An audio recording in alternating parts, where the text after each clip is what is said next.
Agentes públicos integrantes do INSS cometeram atos de improbidade administrativa que causaram prejuízo ao erário. Causaram também prejuízo à imagem da entidade. Caberia em favor do INSS dano moral?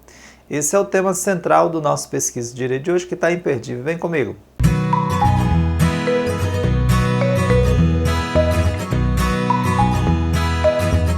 Pessoal, estamos analisando nesta fase do Pesquisa de Direito as sanções por improbidade administrativa. Uma delas é a necessidade de reparação dos danos que foram causados à administração pública.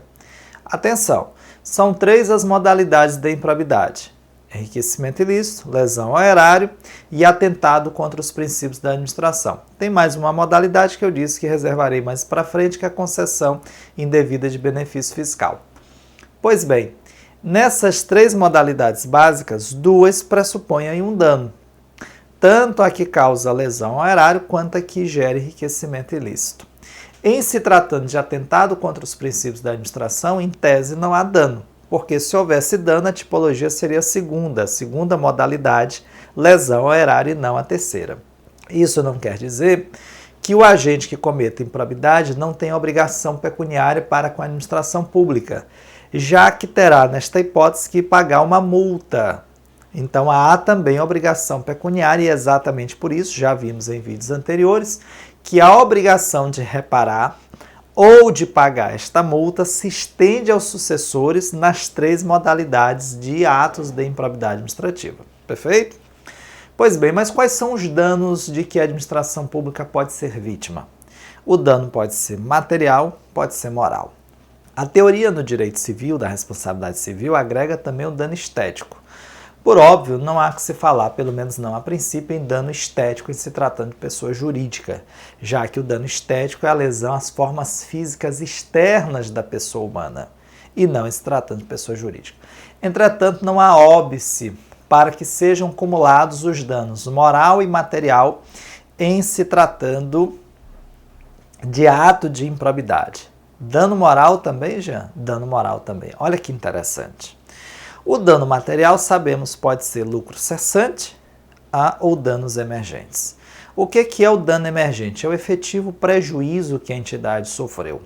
Quanto efetivamente, naquela hipótese, foi desviado, qual foi o valor que ela teve que repor para manter aquele serviço, para recuperar aquele prédio, para corrigir aquele problema. Prejuízo efetivo. O que é lucro cessante? Aquilo que se perdeu, aquilo que se deixou de ganhar. Em se tratando de pessoa jurídica de direito público, é mais difícil se falar em lucro cessante, mas não é impossível. Então, se determinado recurso que poderia estar sendo aplicado não está sendo aplicado, é possível se cogitar uma reparação por aquilo que a administração deixou de fazer. Também celebrar um contrato, um determinado convênio, um acordo internacional, é possível se falar também em lucros cessantes. Agora, atenção. O que é o dano moral? O dano moral é a lesão aos direitos da personalidade. Em se tratando de pessoa física, a lesão à dignidade humana e seus consectários.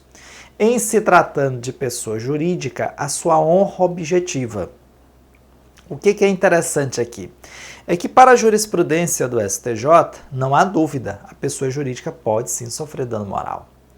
Entretanto, a pessoa jurídica de direito público, isto é, o Estado em sentido amplo, fazenda pública, não pode sofrer dano moral. Pode até sofrer, mas esse não é um dano moral indenizável.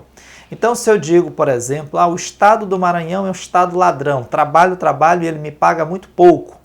Isso, claro, poderia gerar um arranhão à imagem da administração pública estadual, especialmente se eu fosse, por exemplo, uma pessoa de grande visibilidade social, mas entende a jurisprudência que a pessoa jurídica de direito público não sofre dano moral indenizável. Esta regra de entendimento jurisprudencial, essa tese jurisprudencial, ela encontra uma exceção e é exatamente a exceção que se verifica em matéria de improbidade. A significar o seguinte, atenção, a pessoa jurídica de direito público não sofre dano moral, salvo em matéria de improbidade administrativa. É perfeitamente possível a indenização por dano moral em favor da pessoa jurídica de direito público que sofreu um ato de improbidade administrativa porque, claro, agride a credibilidade, a própria imagem do serviço público. Veja que situação interessante. Então, o agente pode ser responsabilizado, seja ele agente público, seja o particular, nós já vimos isso, pelos danos que cometa com todo o seu patrimônio, passado, presente e eventualmente futuro, inclusive alcançar os valores que integrem o acervo da herança na hipótese dele vir a falecer no curso desse processo de responsabilização. Jean, ele corre o risco de perder o cargo? Corre o risco, sem dúvida. Mas, Jean, esse cargo é aquele que ocupava ao tempo da prática do ato de improbidade ou o que ele ocupa hoje? Esse é um tema interessantíssimo, mas, claro, vai ficar aí para o nosso próximo Pesquisa de Direito. Um abraço!